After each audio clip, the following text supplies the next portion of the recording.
This is the Hidden Killers podcast with Tony Brueski. All this week, we have a 5-part series, a conversation with Adam Cox and Rex Connor. Adam is the brother to Lori Vallow Daybell. Rex is Lori Vallow Daybell's uncle.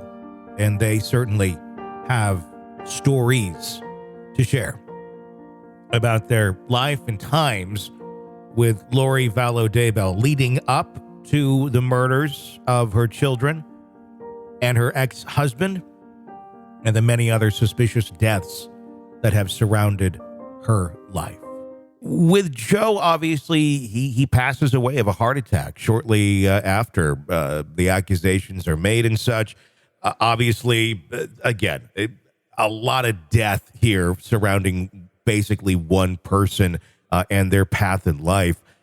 What's your thoughts on that? There have never been any charges made. Do you think that this was a natural heart attack, or could have this been something where Lori was trying to, get the obstacles out of her life that were in the way of maybe at that point having, full custody of the kids? Well, that was a huge thing. It was like getting full custody of the kids and Tylee and all that stuff. But Joe, that didn't happen, right? The accusations of them getting divorced was, 10 or 10 years later or longer. So it was 10 years before that had happened. They've gone through battles and, Tylee not wanting to go to Joe's, as a kid to spend time with him when he got his weekends or whatever it was. And that went on for years before that happened. But with his death, there's, like I said, I don't know what actually happened. There's a lot of deaths that I am suspicious about. Joe's is one that I don't know if that was, if Alex and Lori somehow had him killed in his apartment. The argument on that is all the doors were locked from the inside, so nobody could have done that.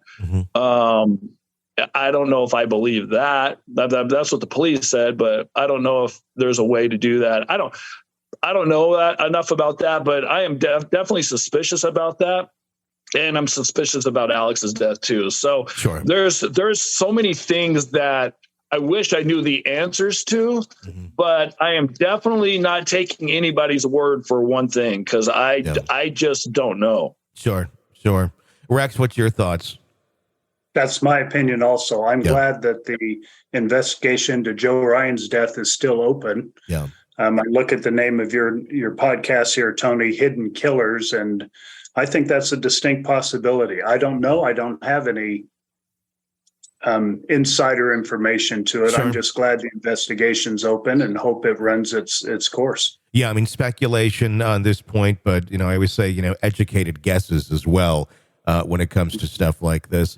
From the outside looking in, Lori seemed to be someone who really wanted to be validated. And correct me if my assumptions are incorrect or anything. They're just based on everything I've learned over the years. Validated, wanting attention, liking the attention. And I get, we all like attention and stuff. Hell, you and me, Adam, have been in radio for most of our lives. So right. we get that. But can you speak to her need for that? Obviously having many husbands, the pattern that we see there seeming, I would look at it and go, nobody was ever good enough for her in her mind. Maybe I'm off on that, but that seems to be a pattern with someone who is going through that sort of thing. Unless it's a constant circle of abuse. Was there an emptiness that Lori felt like she needed to have filled throughout her life? I don't know for sure, but I would suspect that. Somebody who with Lori's her talents. She's a good singer and a dancer and choreographer. She did all that. She did people's hair. She had a good personality. Everybody liked her. She was pretty, like all these different things that you would think. But for some reason, I guess she didn't have a high self-opinion of herself. Mm-hmm. And so that's where I feel like she was just settling with these different guys that she wanted to marry, that she then, after she was married, was like, oh, well, this isn't what I think in her mind, her mind was, I want to be married and have the white picket fence and have the kids. I think marriage to her was more of a fantasy than actually working on a relationship. Mm-hmm. So I think that she kept on thinking, well, I'm finally going to get, now with this new husband, I'm going to get what I want out of a marriage. I'm going to get the white picket fence. I'm going to, have this. And I don't think it was more of like, oh, I'm in love with this person. Mm-hmm. So I think, to me, that's kind of what went down. When things weren't going right for her, whether it be in a marriage or any other sort of relationship, how did she typically react? Was she someone who, would try and find peace with the individual, or would she be someone who would either run or just trying to escape it, block it, get away, and restart? What was her kind of MO with those sort of encounters? I think it was that. I think it was more running and getting away and trying to get out of it. Yeah, I don't think, and I'm sure she tried to work on certain things and try to work out relationships. I know her relationship with Will, when he would beat her up and stuff, she'd call me and I'd go pick her up. Mm-hmm. So I know she was abused by at least one of her husbands, physically. And then she really wanted to work it out. She wanted him to get baptized and be a member of the church. And she wanted that life of I think she really wanted that. And her first two husbands were strikeouts on that. Yeah. So then when she met Joe, then he got baptized and he got into the church. She wanted to have somebody go to church with her, have a family, and, live this life. And the guys that she picked weren't the right guys for that role, I don't think.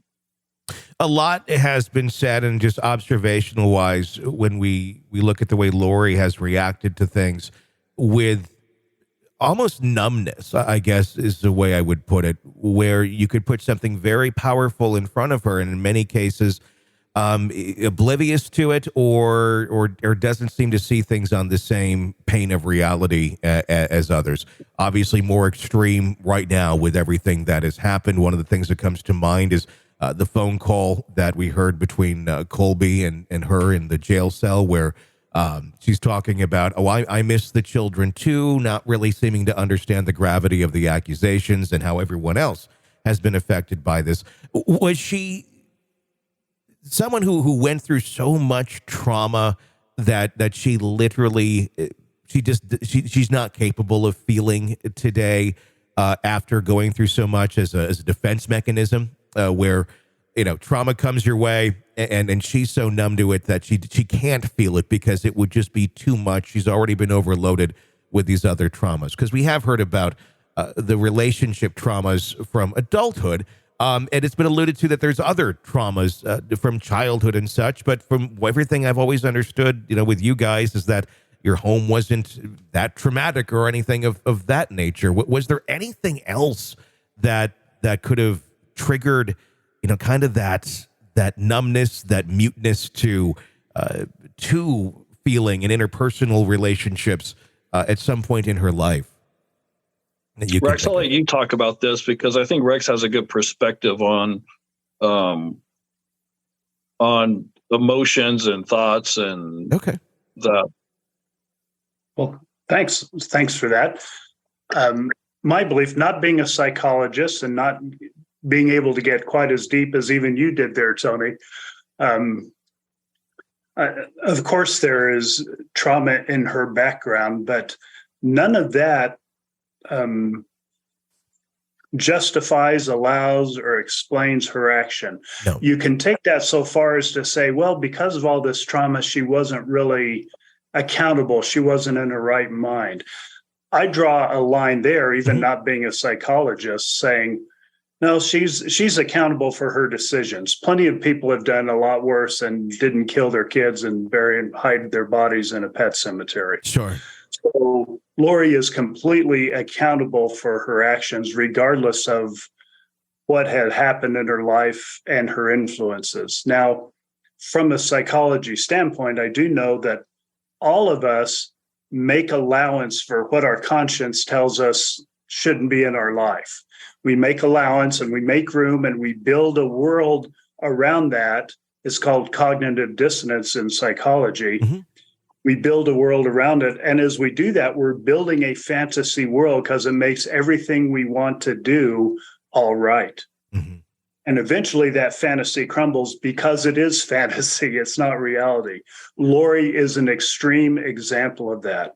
She built her fantasy world continuing to get what she wanted. And even with murders, even when Joe died, whether she had anything to do about it with it or not, I believe, and Adam believes, we've had this discussion, that to her, that's validation. Okay, look, you got what you want.